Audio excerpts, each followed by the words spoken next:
As you can see, the intuitive understanding of money comes with just feeling any number of dollars or other currency. Money is just numbers.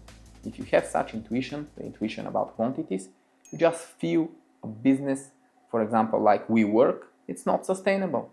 Because when you see its core numbers and money flows, you see that this is just economic bullshit, and they misled investors that this is a good business model, which apparently it was not. And when you see through much of the economic bullshit of the current age fueled by endless capital, of which WeWork is the poster child, you can do much better business decisions, and even you can do better decisions in your personal finance. And we need, of course, more investors who feel when to say no.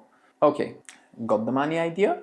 Time understanding means having the same feeling about time, any period of time. Just like you have an intuition about how much is $10 and how much is $10,000, you should be able to have an intuition how much is a second, a minute, a week, a day, a month, a year, any period of time. If I say $7, you intuitively know what $7 can buy, even if you never spent exactly $7 for anything. It's the same with time understanding. If I say 7 minutes, you should have an intuitive answer what you can do that you expect to take exactly 7 minutes. Not 5, not 6, not 8, not 9, 7 minutes. This will meaningfully improve your work or your life, even a tiny bit. Yes, for 7 minutes you can do something that will improve your life. Even if you never did exactly 7 minutes of this activity, you should have the feeling what can you fit in 7 minutes. It sounds hard, but it's normal because no one taught us this basic life skill. No one even bothered to tell us this skill exists in the first place, so we can work on it. The brighter side, the more you suck, the faster you improve, and the more you can gain in comparison to other people with whom you compete in life. So if you have the time understanding, you have a huge advantage in life. So how about 80 minutes? What can you do in 80 minutes? How about 150 disconnected intervals of 30 seconds each? Sounds like TikTok. Maybe it's you doing a ton of productive work in your email. So what can you do with your life in 30 seconds? If those are the 30 seconds that you beat inertia and make a positive change and commit to it, for example, by sending a chatty message or an email to show intention for something important, 30 seconds can be life-changing.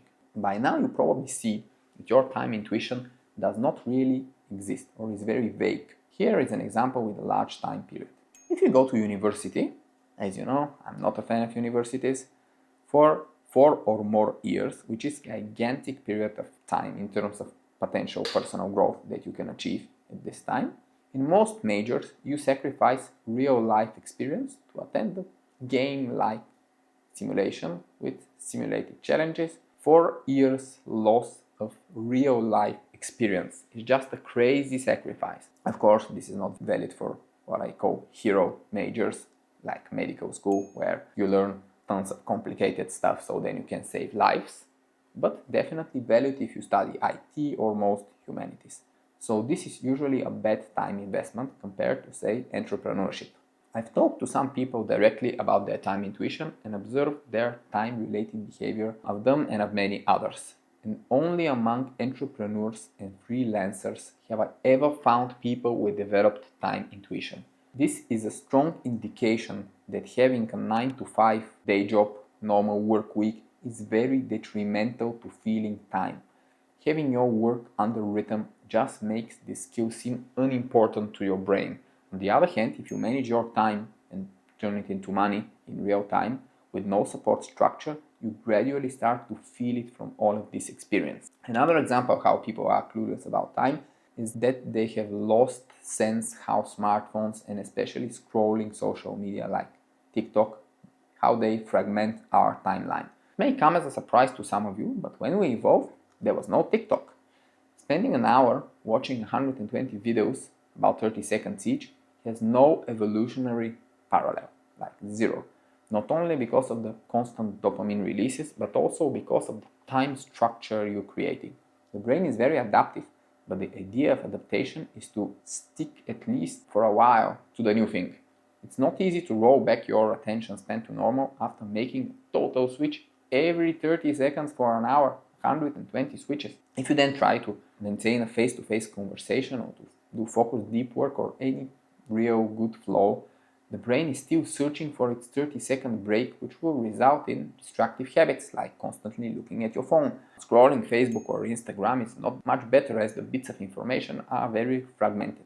Basically, scrolling is the death of your flows in the brain. It's very harmful. Of course, this harm is shallow, but if you do it every day, it accumulates and turns into a pattern. In your brain, it becomes less suited for deep work. You lose the flows you need for both success and happiness. Unfortunately, not all of the fragmentation is under our control. Stupid websites that log you out constantly for no significant reason, 2FA verifications you don't want, bad UX in general, online and offline, all contribute to disturbing your flow. The more time understanding you have, the harder it is to be okay with clueless systems wasting time and disregarding natural rhythm.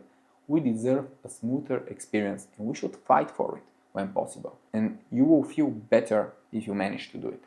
Time understanding will help you feel how your life develops in time. In the seconds, in the minutes, the hours, in the days, months, and years. Life will no longer be a static picture of the present, the memories of the past, and the thoughts about the future. It will feel a bit more like a continuum, like a river, and much more wholesome. You will feel when something is too fast, or too slow, or too repetitive. It's like a whole new level of consciousness that keeps you time healthy. If you're in TikTok scrolling and fragmenting your timeline, it will signal you that this is not healthy. And you will become time effective. You will fight inertia better and make more and better changes in your life. Based on this feeling, you can work and grow blazingly fast while being patient about the things in life that you cannot really speed up.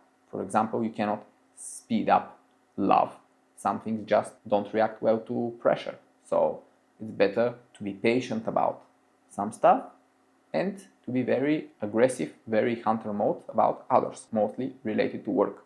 Here is another comparison that will improve your intuitive understanding of this. Time understanding has the same parent relation to time management as spirituality has to religion. Basically, most religions are a narrow, kind of desperate path to spirituality, where you involve structures in something that is destined to be only a flow, ideally, and you give up and outsource the flow to another entity that involves structures, dogma, and one that imposes rules on you, which hurts your spiritual intuition. Time management is the same. It's a narrow, desperate path to time understanding. Time understanding is the flow, and you're killing it with these structures which only get in the way. You give up and you outsource it to another entity, just like it happens in religion, one entity that imposes rules on you, which hurts your time intuition.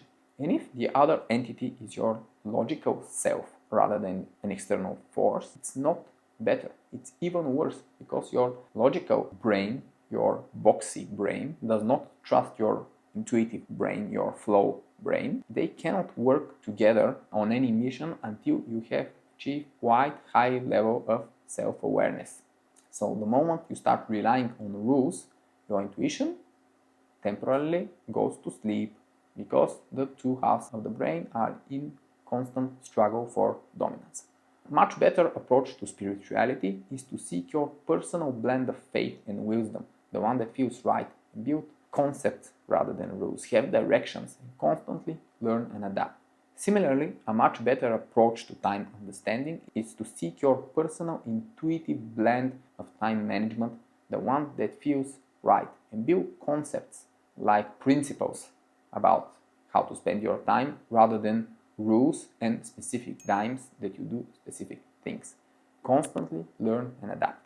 Just like there are thousands of religions, there are thousands of suggested models, self-help tips, and apps for achieving time management. But the method doesn't matter when the goal itself is wrong. You shouldn't strive for time management. You should strive for time understanding instead.